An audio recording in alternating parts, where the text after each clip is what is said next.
This year, the NBA is celebrating its incredible 75-year history. The league recently brought together some of the most iconic athletes to ever set foot on the hardwood, and we caught up with a few of them in Cleveland. 83-year-old Hall of Famer Oscar Roberston is one of the greats. He also helped change the game both on and off the court. NBA champion Dirk Nowitzki. He was born and raised in Germany and spent all 21 years in the NBA with the Dallas Mavericks. And Hall of Fame sharpshooter Ray Allen, renowned for his three-point shot, and he's also a two-time NBA champion. We spoke about the league's global influence and their personal stories of success and failure, and also how their activism has inspired millions of kids. One day I got the phone call and they said that you're on the 75th team. Here's Allen with a deep three, yes! And I was like, wow, really? I couldn't believe it because as a kid, I remember where I was when I really saw my first NBA game. Do you remember that game? Yeah. What game was it? It was the Bulls, Knicks. I just remember the move that MJ made. He came down the lane and he turned to the defender and then he hit him and then he made the layup going underneath the basket. And I thought to myself, wow, I like this game. Where I come from in Germany is not really a basketball country, and when I came here I was 19, 20, I wasn't sure whether I was going to make it in the league. One of my first home games was against Houston at the time, and they had Scottie Pippen, Charles, and Hakeem on the same team.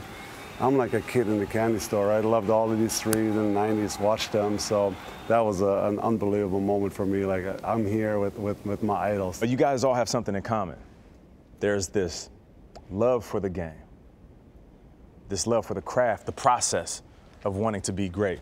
But was there a moment when it clicked and you thought to yourself, I can do this, and I can do this at a high level?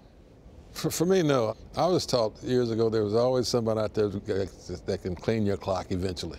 And so I worked on my fundamentals and worked on the play. I just loved the competition. I didn't feel anything that I was any better than anybody else. I used to watch players and see what they do. See, defense to me is action, reaction. The subtleties, right? Well, you got to know you're playing against something like Jerry West was. The logo. If he got to shoot, he's going to make it, you know. Walt Frazier was tough on defense. Russell liked to block shots. You were an advocate for protecting players financially, but also you stood for social equality. You played in a time where, let's just be honest, it wasn't easy to be a black man in America.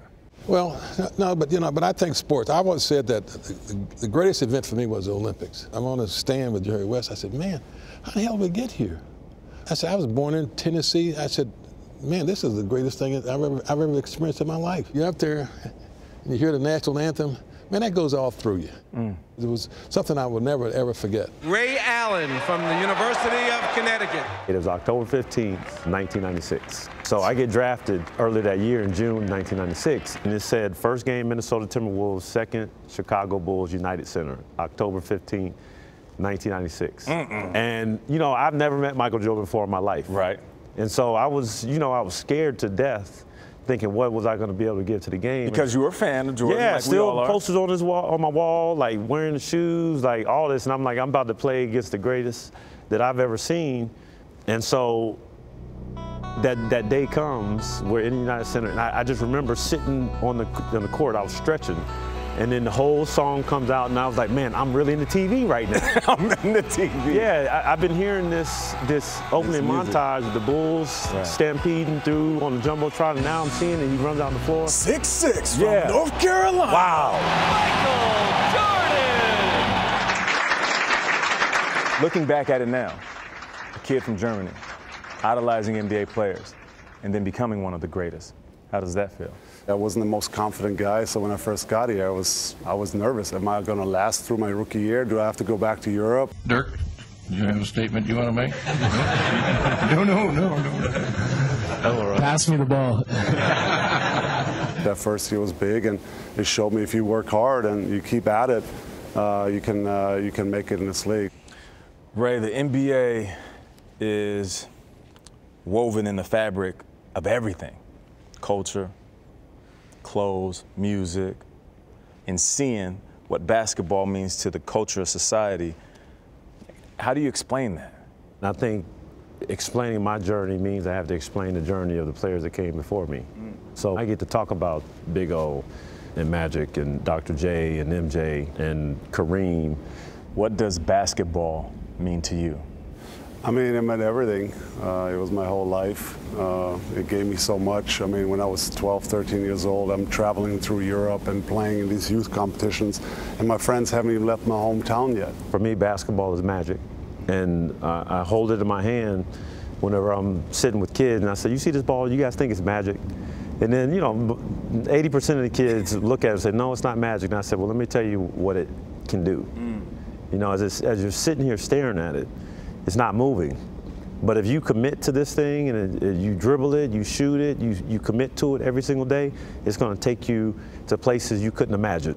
To me, it's a way of life. It got me out of the ghetto, got me into the University of Cincinnati to get an education. And it got me, as Ray said, to see all over the world. But it's a way of life that changes you. It changes your outlook on things. I love sitting down with those legends, and I love what Ray Allen said. Me too. You see this ball, it's magic. It's not moving. You commit to it. If you shoot it and you dribble it every day, it could take you places that you have never been. I thought that was an incredible statement for kids to hear. Yeah, but I mean, not only about basketball, you can take it to any walk of life. That instrument, that book, that pad. It's just really well put from Ray Allen. You know what I liked? I liked hearing the insecurities that they had.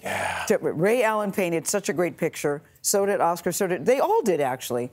To go from where they came from to be who they are today, that's what I thought was so cool. No matter how great you are at something, I will give some advice to kids out there. What is it? Live with humility, because these are the most humble superstars the game has ever seen. Did you tell them any of your glory day stories? Nah. All-State, Washington? I was All-State in high school. Yeah, but high school, all right. Get out of here, Nate. Nate goes, enough about you. Let me tell you about me. I'm really good. That was great, though, Nate. I really enjoyed that conversation.